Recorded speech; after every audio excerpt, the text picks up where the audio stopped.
In my teenage years in Canada, I became a Zionist. This dream of the Jewish people resurrected in their historical homeland, and the barbed wire of Auschwitz being replaced by the boundaries of a Jewish state with a powerful army.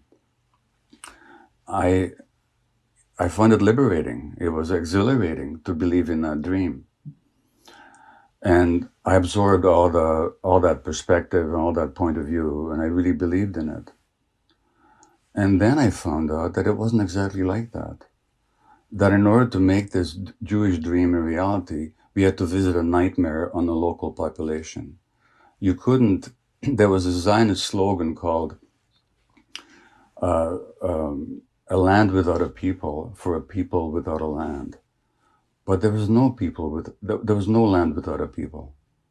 There was people living there who'd been living there for hundreds and years or even longer. As a matter of fact, if you want to hear something really interesting, and David Ben-Gurion, who was the first prime minister of Israel, actually subscribed to this. He said this, who are the Palestinians? Because the Jews in Roman times, all of them never left Palestine. Many of them stayed there. And some of them, hundreds of years later, converted to Islam. So guess who the Palestinians are? In some ways, they might be descendants of ancient Jews. They are cousins, to say the least, no matter how you look at it. And and there's no way you could have ever created a Jewish state without oppressing and expelling the local population, which is what they did in 1947, beginning in 1947, and first of all with British Empire protection, but they did this. And then in 1948, Jewish Israeli historians, have shown without a doubt that the expulsion of the Palestinians was persistent, it was pervasive, it was cruel, it was murderous, and with deliberate attempt. So that's what's called the Nakba in Arabic, the disaster or the catastrophe. Now in Canada, there's a law that you cannot deny the Holocaust. I don't believe in such laws, by the way.